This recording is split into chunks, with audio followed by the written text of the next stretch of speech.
Back to my channel edutainment and मैं हूं स्मिता सिंह, आपके educator for code 55 human resource management and labour welfare and we are going to study unit 8 the trade unions act 1926। जैसा कि आपको पता है कि ट्रेड यूनियन से हमने काफ़ी सारे टॉपिक्स कर लिए हैं।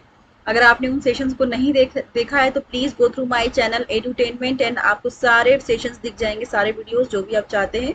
यूनिट 1 to 8 आपको सारे सेशंस दिख जाएंगे। यूनिट 8 से कुछ अभी सेशंस रह गए हैं जो कि मैं लूंगी, और कुछ टॉपिक्स रह गए हैं जो कि लाइक आई थिंक 2-3 सेशंस और लूंगी तो वो कंप्लीट हो जाएगा, राइट। उसके बाद हम 9 एंड 10 करेंगे। जैसा आपको पता है, जैसा कि एग्जाम्स हो चुके हैं। एग्जाम के बाद आप, ऐसा नहीं है कि आपको एकदम हाथ पे हाथ धर के बैठ जाना है। एग्जाम तो हो चुके हैं, नेक्स्ट ईयर की तैयारी करना है, नेक्स्ट सेशन की तैयारी करनी है आपको। रिजल्ट का देख लीजिए, आपके जिनके पेपर अच्छे गए हैं या फिर जिनके नहीं भी गए हैं, वो भी फोकस होकर के देखें, चीज़ों को एनालिसिस करें कहाँ पर वो लैग कर किए हैं। एग्जाम के टाइम पे जब हम एग्जाम देते हैं, आप ईयर होते हैं एग्जाम में, तो हमें पूरा पता होता है कि हमने कहाँ पर लैग किया, क्या ऐसा चीज़ था जो हमने नहीं पढ़ा, या फिर ऐसी क्या चीज़ पूछ ली गई जो हमें नहीं आता है, या फिर पढ़ा भी है तो वो उस टाइम आपके दिमाग में नहीं आता है, तो क्यों नहीं आया, राइट। तो कहीं ना कहीं रिवीजन की कमी है, या फिर आपके कॉन्सेप्ट क्लियरिटी की कमी है, कुछ तो है जिसकी वजह से आपका लैग हो रहा है, राइट। उन चीज़ों को एनालिसिस करने के बाद आप अपनी पढ़ाई को कंटिन्यू रखिए। ऐसा नहीं कि एग्जाम हो गया तो अब आपको नहीं पढ़ना है, नहीं, आपको अभी भी पढ़ना है। आप हो सकता है क्लियर भी कर जाए, नहीं भी करें, तो आप अपनी जो एक कहते हैं कि रिदम है उसको बनाए रखिए, क्योंकि आगे आप पढ़ते हैं तो आगे आगे फ्यूचर के लिए भी आपके लिए काम आने वाला है, राइट। यूनिट 8 को हम, और जो न्यू स्टूडेंट ऐड होते हैं, ऐड ऑन होते हैं, जो सेशंस को मेरे देखते हैं, उनके लिए तो बिल्कुल नए होंगे, वो बिल्कुल ही नया है ये सब चीज़ें, तो वो भी देखें इन सेशंस को। और जो सेशंस आपने नहीं देखा है, क्योंकि मैंने बहुत सारे PYQs एंड MCQs भी का भी सेशन लिया है, उनको भी कराया है। अगर आपने उन सेशन को नहीं देखा है तो आप देख सकते हैं मेरे चैनल पे जा करके। And please do like share and subscribe my channel, ताकि ज़्यादा से ज़्यादा लोगों के बीच में मेरा चैनल जा सके, उन स्पेशली उन पीपल के पास जाए, उन स्टूडेंट्स के पास तक मेरी चैनल की रीच हो, जो कि रूरल एरियाज में रहते हैं, जिनके पास अच्छे एजुकेटेड नहीं है, वो ऑफलाइन क्लासेस का ही एकमात्र सहारा है उनके पास है, सॉरी ऑनलाइन ही एकमात्र सहारा है, ऑफलाइन अच्छे एजुकेटेड उनके पास नहीं है, अच्छे इंस्टीट्यूट नहीं है। तो उन बच्चों तक ये रीच जाए मेरे चैनल की, ताकि वो ईजिली अवेल कर पाए मेरी क्लासेस को और बेनिफिट ले पाए। हम इस सेशन को आगे बढ़ाते हुए मैं आपको उस स्लाइड पर लेकर के जा रही हूँ जहां से हमें आज का ये सेशन स्टार्ट करना है, ठीक है। लास्ट सेशन में हमने बात की थी वर्क्स कमेटी की, कॉन्स्टिट्यूशन की बात की थी, फंक्शंस क्या हैं, कॉन्सिलिएशन ऑफिसर्स क्या होते हैं, क्या उसका क्वालिफिकेशन क्या होती है, एंड मिनिमम वेजेस एक्ट 1948 की बात की थी हमने लास्ट सेशन में, एंड उसके डेफिनेशन की बात की थी, एडल्ट, एडोलसेंट एंड चाइल्ड किसको बोला जाता है, क्या ऐसा से मतलब लाइक क्या उनका एज पीरियड होता है जिसमें आप कैटेगराइज करते हैं कि एडल्ट की एज क्या होती है, एडोलसेंट की क्या होती है, एंड चाइल्ड की क्या होती है। And adult, adolescent and child comes under section 2A, ये आपको याद रखना है। The payment of wages act 1936 हम आज हमारे आज के इस सेशन का पहला टॉपिक होगा। तो let's start with the topic the payment of wages act 1936। हम स्टडी करते हुए, पढ़ते हुए, एक एक लाइन को समझते हुए आगे बढ़ेंगे, देखेंगे। The need to protect the wages of workers was felt in India at the beginning of the 20th century when but a private bill called weekly payment bill was introduced in the legislature assembly in 1925। जो इसका शुरुआत थी, the payment of wages act 1936 की जो शुरुआत कब हुई थी, इसकी शुरुआत हुई थी 20th सेंचुरी में। But a private bill called weekly payment bill, एक प्राइवेट बिल लाया गया जिसको किस नाम से जाना गया, that was called weekly payment bill. और वो इंट्रोड्यूस किसके द्वारा किया गया था, किसके थ्रू किया गया था, introduced in the legislature assembly 1925 में किया गया था। The objects of the bill were checking of exploitation of labour by imposing arbitrary fines, unauthorised deductions from wages and delay in payment of wages. किस चीज को प्रोटेक्ट करने के लिए ये बिल लेके आया गया, दैट वाज टू एक्सप्लॉयटेशन, जो एक्सप्लॉयटेशन होता है, जो हनन होता है एम्प्लॉइज का, वर्कर्स का किसी भी इंडस्ट्री के अंदर, किसी भी ऑर्गेनाइजेशन के अंदर उनको प्रोटेक्ट करने के लिए, एक्सप्लॉयटेशन से प्रोटेक्ट करने के लिए ये बिल लेकर के आया गया, राइट। जहां पर अनऑथोराइज डिडक्शंस होते हैं थे उनके वेजेस में, उनकी सैलरी से, तो इन चीजों को मिनिमाइज करने के लिए, खत्म करने के लिए ये बिल लाया गया। That was known as the weekly payment bill. Okay, the matter was also under the consideration of the government, which persuaded the withdrawal of the private bill. The Royal Commission on Labour was referred to the problem related to with the payment of wages. So उसके बाद क्या आया, royal commission on labour लेके आया गया, royal commission on labour आया था। इस पे क्वेश्चन बनता है, आगे मैं बताऊंगी आपको किस तरह से क्वेश्चन का फॉर्मेशन होता है। तो रॉयल कमीशन ऑन लेबर का ईयर पूछ लिया जाएगा कि कौन सी ईयर में आया था royal commission of labour on labour. तो ये आपको याद होना चाहिए। आगे मैं आपको बताऊंगी डिटेल में रॉयल कमीशन ऑन लेबर के बारे में। तो लास्ट का थर्ड लाइन देखेंगे, लास्ट से थर्ड लाइन ऊपर देखेंगे आप। The royal commission on labour was referred to the problems related with the payment of wages. किससे रिलेटेड था ये रॉयल कमीशन ऑन लेबर? वो था पेमेंट ऑफ वेजेस से related. The payment of wages act was passed in 1936 and it came into force from 28 March 1937। तो ये जो bill था पेमेंट ऑफ वेजेस एक्ट 1936, ये आया कब था? वो आया था, वो पास हुआ था 1936 में, और ये फोर्स में कब आया था? That came in force from 28 March 1937। Okay, आगे बढ़ेंगे। इसका ऑब्जेक्टिव क्या था पेमेंट ऑफ वेजेस एक्ट का? ऑब्जेक्टिव क्या था? That was the preamble of the act lays down its object as an act to regulate the payment of wages to certain classes of persons employed in industry. The regulation contemplated by the act related to क्या था? The preamble of the act lays down its object as an act to regulate the payment of wages act to certain classes of person। मतलब कुछ certain classes थे persons के, people के industry के अंदर, उनके ऊपर ये रेगुलेट किया गया in terms of payment of wages, and the regulation contemplated by the act related to। पहला है the date of payment of wages act, जो पेमेंट की डेट होनी चाहिए, कब होनी चाहिए और क्या होनी चाहिए। दूसरा था the deduction from wages whether as fine or otherwise। Next देखेंगे डेफिनेशंस के अंदर देखेंगे, पहला ए देखेंगे एम्प्लॉयड पर्सन, जो पर्सन एम्प्लॉयड है, जो वर्किंग क्लास है। सेक्शन 2I के अंदर आता है, सेक्शन 2L है, आई नहीं है, सेक्शन 2L के अंदर आता है।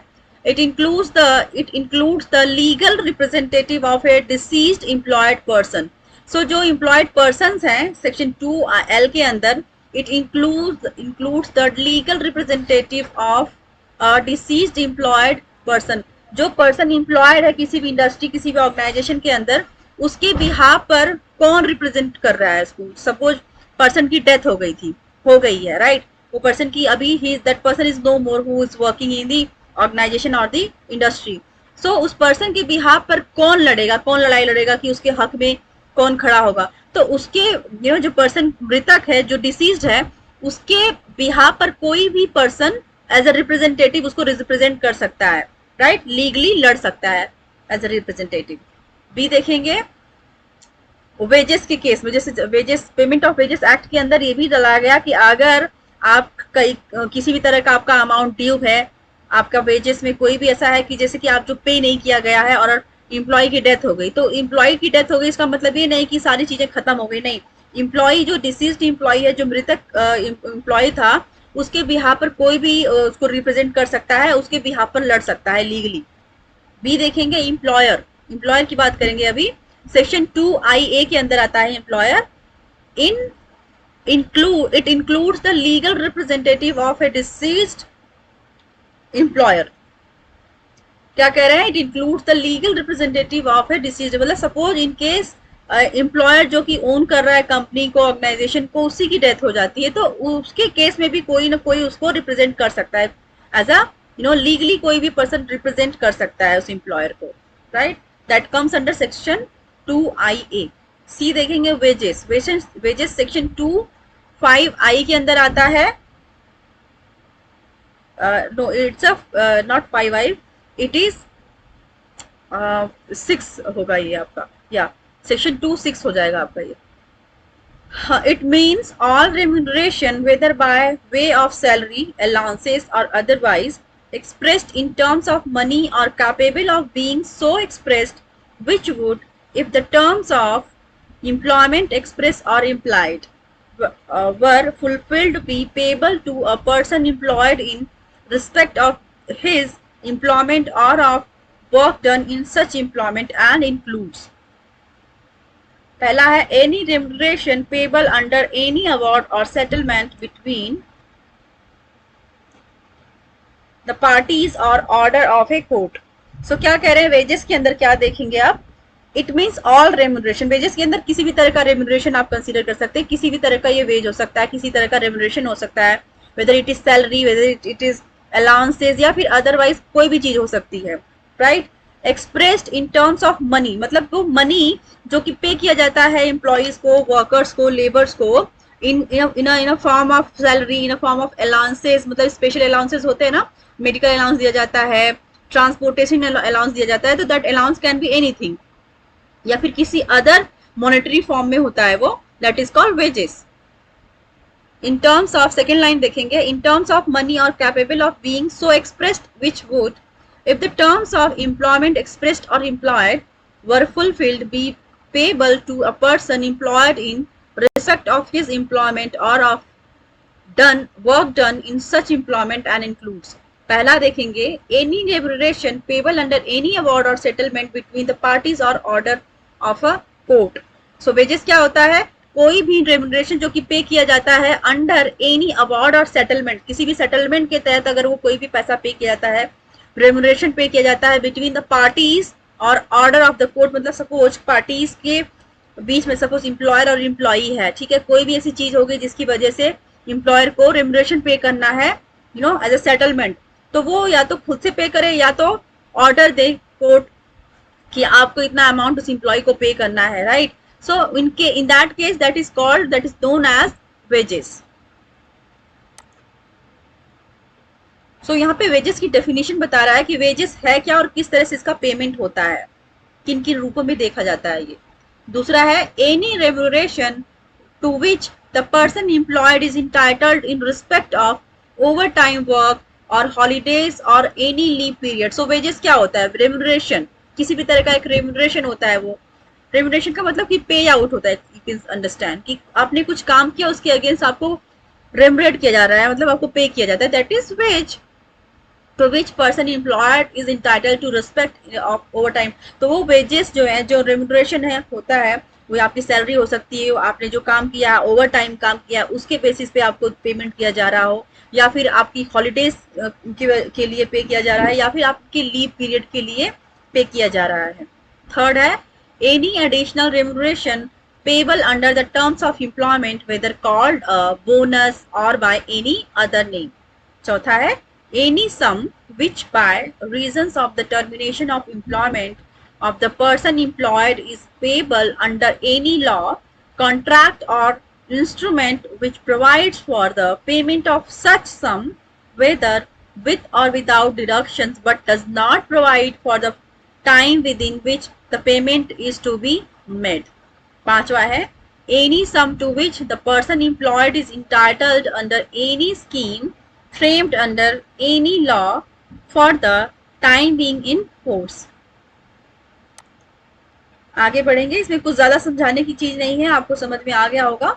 अगर आपको कहीं पे लगता है कि लैग हो रहा है समझाने में, या फिर आपको समझ में नहीं आ रहा है, या फिर कोई भी आपको ऐसा इशू नजर आता है कंटेंट में, पीपीटी स्टाइल में, टीचिंग स्टाइल में, तो आप मुझे कमेंट सेक्शन में कमेंट करके बता सकते हैं. I will work on that. Okay, so let's move ahead. Cooperative societies क्या होती हैं, इसका देखेंगे.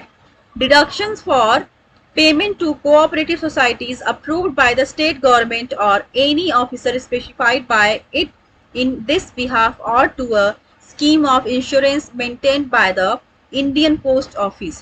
So जो deductions हैं for payment to cooperative societies approved by the state government or any officer specified by it is in behalf or behalf, मतलब क्या कह रहे हैं, जो cooperative societies हैं जो उनकी वेजेस हैं, उनके जो वेजेस का जो डिडक्शंस होता है किसके बेसिस पे होता है, जो deductions for payment to cooperative societies किसके द्वारा अप्रूव किया जाता है, that is approved by state government और any officer specified by in this behalf, या तो स्टेट गवर्नमेंट के द्वारा कोऑपरेटिव सोसाइटीज की जो पेमेंट होता है उनमें डिडक्शन किया जाता है, या फिर स्टेट गवर्नमेंट के द्वारा, या फिर स्टेट गवर्नमेंट या फिर अदर जो ऑफिसर स्पेसिफाइड किए जाते हैं बाय द स्टेट गवर्नमेंट उनके बिहाफ पर डिडक्शन किया जाए। और to a scheme of insurance maintained by the Indian post office, जो उनकी स्कीम्स है किसके द्वारा मेंटेन की जाती है, that is maintained by the Indian post offices. Fourth इसमें देखेंगे इन्फोर्समेंट ऑफ द एक्ट, इस एक्ट का इन्फोर्समेंट किस तरह से देखा जाता है। पहला है ए इंस्पेक्टर्स, इंस्पेक्टर्स को देखेंगे, इंस्पेक्टर्स किसके अंदर आते हैं, सेक्शन 14 के अंदर आता है। इसके अंदर देखेंगे for the purpose of enforcing compliance with the provisions of this act, section 14 provides, क्या प्रोवाइड करता है, पहला है an inspector of factories shall be an inspector for the purpose of this act and in respect of all factories within the local limits assigned to him। जो inspector होता है किसी भी फैक्ट्री का, वो किस पर्पस के लिए होता है, वो क्या करता है, आप लाइन को पढ़ेंगे अच्छे से। An inspector of factory shall be an inspector for the purpose of this act, वो इस एक्ट के पर्पज से अपॉइंट किया जाता है, किसके लिए, वेजेस के लिए, this act and in respect of all factories within the local limits assigned to him। तो जो लोकल लिमिट्स होती हैं, कुछ एक लिमिट्स होती हैं किसी भी फैक्ट्री की, तो वो विद इन द लिमिट में रह करके, लिमिट के अंदर रह करके काम को करता है, कौन, इंस्पेक्टर। बी देखेंगे पावर्स ऑफ इंस्पेक्टर, इंस्पेक्टर के पावर क्या होते हैं, आप देखेंगे make such examination and inquiry as he thinks fit in order to ascertain whether the provisions of the act of this act or rules made there under are being observed। so क्या करता है वो, make sure करता है और examination करता है, inquiry करता है कि चीजें सही है कि नहीं है, फैक्ट्रीज के अंदर वेजेस प्रोवाइड किए जाते हैं कि नहीं टाइम पर, वर्कर्स की कंडीशंस क्या है, वर्कर्स की वर्किंग कंडीशंस क्या है, तो ये सारी चीजों को वो एक असर्टेन करता है, निर्धारित करता है, निश्चित करता है कि चीजें सही चल रही हैं कि नहीं चल रही, स्मूथ चल रही हैं कि नहीं चल रही हैं। आगे देखेंगे दूसरा है पावर्स के अंदर इंस्पेक्टर के पावर क्या है उसका, उसके अंदर दूसरा देखेंगे enter, inspect and search any premises of any railways, factories और industrial establishment at any reasonable time for the purpose of carrying out the objects of this act। so वो जो इंक्वायरी कर सकता है, इंस्पेक्ट कर सकता है किसी भी प्रीमाइस का, चाहे वो प्रीमाइसेस रेलवे की को लेकर के हो, रेलवेज की हो, फैक्ट्रीज की हो, या फिर किसी अदर इंडस्ट्री की हो। तीसरा है supervise the payment of wages to persons employed upon any railway और इन एनी फैक्ट्री और इंडस्ट्रियल इस्टेब्लिशमेंट। जो पेमेंट है पेमेंट ऑफ वेजेस, मतलब जो वेजेस प्रोवाइड किए जाते हैं एम्प्लॉयज को, वर्कर्स को, उनको सुपरवाइज कर सकता है कौन, इंस्पेक्टर। वो किसी भी इंडस्ट्री के लिए कर सकता है, चाहे वो रेलवेज हो, फैक्ट्रीज हो, या फिर अदर इस्टेब्लिशमेंट हो। प्रोसीजर फॉर क्लेम, क्लेम का क्या प्रोसीजर होता है यहाँ पर देखेंगे। Every application must be presented within 12 months from the date of deduction और the date on which the payment of wages was due to be met.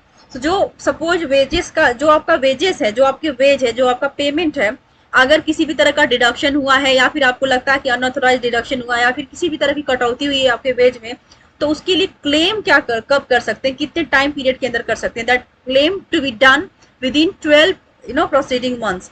तो ये क्वेश्चन आता है कि जब आपके पेमेंट ऑफ वेजेस का जब डिडक्शन होता है, तो उसके लिए अगर आपको क्लेम करना हो तो विद इन कितने टाइम पीरियड में आप उस पेमेंट का, उस वेज का क्लेम कर सकते हैं कि आपकी वजह से डिडक्शन हुआ है, तो उसका क्लेम आप कितने टाइम पीरियड के अंदर कर सकते हैं। तो you should be remember that you can make a claim with in proceeding 12 months, मतलब 12 महीने के अंदर आप वो क्लेम कर सकते हैं किसी भी तरह का अनऑथराइज अगर डिडक्शन हुआ है आपकी सैलरी से, आपके वेजेस से। एंड आप सेकेंड लाइन देखेंगे, सेकेंड लाइन से जहाँ से डॉट के बाद देखेंगे an application after the expiry of 12 months may be admitted if the applicant satisfy the authority that he had sufficient cause for the delay, or an application after the expiry of 12 month may be admitted if the applicant satisfies. मतलब 12 महीने का time period उसके पास होता है कि वो claim कर सकता है, लेकिन 12 महीने के बाद भी वो क्लेम कर सकता है, बट उसको जस्टिफाई करना पड़ेगा कि उसको क्यों डिले हुआ है। डिले का कोई पर्टिकुलर रीजन था और वो रीजन सेटिस्फाई करता है अगर, तभी उसको मान्यता दी जाएगी, मान्य हुआ किया जाएगा उसको। वैसे तो टाइम पीरियड 12 महीने का है, लेकिन 12 महीने से अगर एक्सीड हो गया in somehow in some other cases, तो उस केस में अगर जस्टिफाई करता है पर्सन की किस वजह से लेट हो गया हमें क्लेम करने में, तो उस क्लेम को लेट होने के बाद अगर आप देखते हैं कि लाइक लेट हो गया, फिर से हम इसको क्लेम डालते हैं, let's do the claim, but आपका टाइम पीरियड खत्म हो गया है, लेकिन आप जस्टिफाई करते हैं, रीजन को बताते हैं कि किस वजह से लेट हुआ है, और वो लीडर वो जो जो रीजन है वो जस्टिफाई करता है उस प्रॉब्लम को या फिर उस सिचुएशन को, तो उन केस में उसको भी मान्यता दी जाएगी, वो भी एडमिट किया जाएगा, राइट, अगर वो सफिशियंट है प्रूव करने में कि ठीक है इसका रीजन वैलिड लग रहा है। नेक्स्ट देखेंगे, आगे देखेंगे अपील। अपील किसके अंदर आता है? अपील आता है सेक्शन 17 इन ब्रैकेट 1 एंड 2 देखेंगे, इसके अंदर देखेंगे क्या है।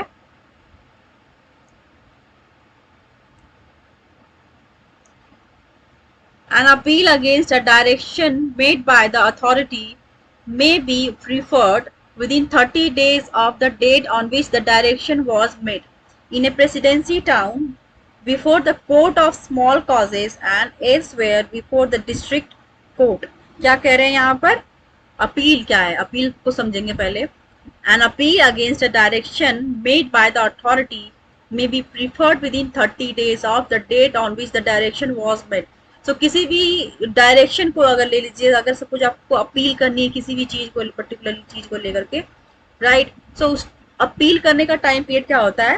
तो within the 30 days of that direction you will have to appeal for that particular thing by preferred within 30 days of the date on which the direction was made. जो direction बनाया गया था उसके 30 days के अंदर ही आपको appeal करनी होगी। In a presidency town before the court, मतलब कि कोर्ट के सामने आपको पेश करना पड़ेगा। Before the town, before the court of small causes and elsewhere before the district court, मतलब डिस्ट्रिक्ट कोर्ट के सामने आपको अपील करनी होगी within the 30 days।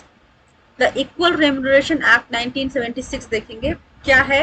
Equal remuneration act, आपने इसकी हेडलाइन ही समझ लिया होगा कि क्या है इक्वल रेम्यूनरेशन एक्ट, जहां पर मेल एंड फीमेल दोनों को ही इक्वल पे किया जाना चाहिए। उसके उनके कैटेगरी के हिसाब से कि ये मेल है तो इसको ये ज्यादा एफिशिएंट होगा, इसको ज्यादा पे आउट किया जाना चाहिए सेम प्रोफाइल सेम जॉब के लिए। अगर ये फीमेल है तो इसको कम पे किया जाना चाहिए, ऐसी डिस्क्रिमिनेशन नहीं होनी चाहिए।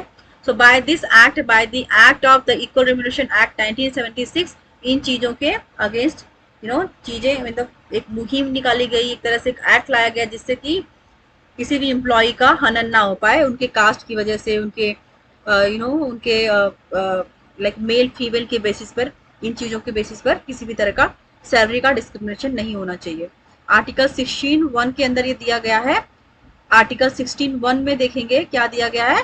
That prohibits discrimination in matters relating to employment और appointment to an office under the state. Article 16(2) के अंदर बात की गई है, provide that no citizen shall on ground only of religion, race, caste, sex, descent, place of birth, residence, or any of them be ineligible for or discriminated against in respect of any employment or office under the state। Article 39D क्या कहता है? In the directive principle of state policy in which says that equal pay should be given to men and women doing equal work। मतलब अगर men and women की hiring हो रही है किसी पर्टिकुलर जॉब के लिए, तो उनके बीच में मेन एंड वेमेन के बेसिस पर कोई भी किसी भी तरह की डिस्क्रिमिनेशन नहीं होगा, उनको इक्वल पे किया जाएगा फॉर इक्वल वर्क, राइट। और वो किसमें की, ये बात किसमें की गई है? स्पेशली जब आदमी और औरत की बात आती है कि आदमी है तो उसको ज्यादा पे करो, औरत है तो कम, तो इस तरह की डिस्क्रिमिनेशन से बचाने के लिए कौन सा आर्टिकल लाया गया? That is article 39D in the directive principle of state policy. Article 16(1) क्या कह रहा है, पहली लाइन देखेंगे क्या प्रोहिबिट करता है, that prohibit discrimination in matters relating to employment और appointment to an office under the state. मतलब आपका किस तरह से आपको एम्प्लॉयमेंट करना है, अपॉइंटमेंट करना है, इस तरह इन चीजों एम्प्लॉयमेंट एंड अपॉइंटमेंट के लिए आर्टिकल 16(1) की बात कर रही हूँ मैं। आर्टिकल 16(1) के अंदर लिखा गया है कि किसी भी तरह का अपॉइंटमेंट एंड एम्प्लॉयमेंट को लेकर के किसी भी तरह का डिस्क्रिमिनेशन नहीं होगा, नहीं होना चाहिए।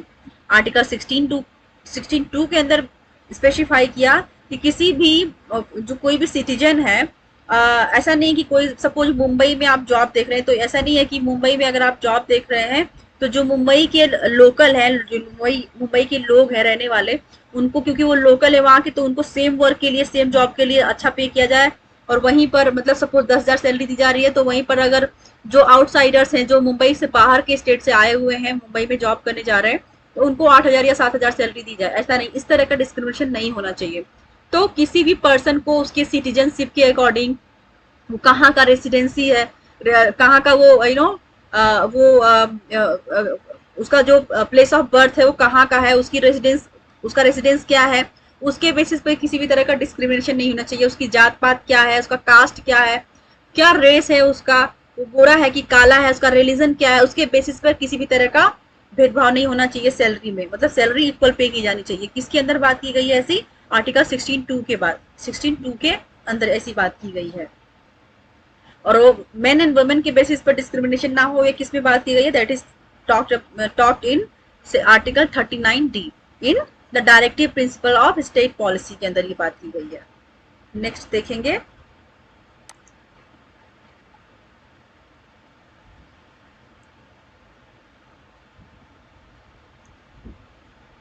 On the 20th June 1951, the ILO, International Labour Organization, adopted a convention number 100 concerning equal remuneration for men and women workers for work of equal work. So आपको क्वेश्चन पूछा जा चुका है, पिछले ईयर से पूछा जा गया है कि इक्वल रिम्यूनरेशन एक्ट किस कन्वेंशन के अंदर आता है, तो आपको याद होना चाहिए that comes under convention number 100। Convention number 100 के अंदर equal pay for equal equal remuneration for men and women for the work of equal value.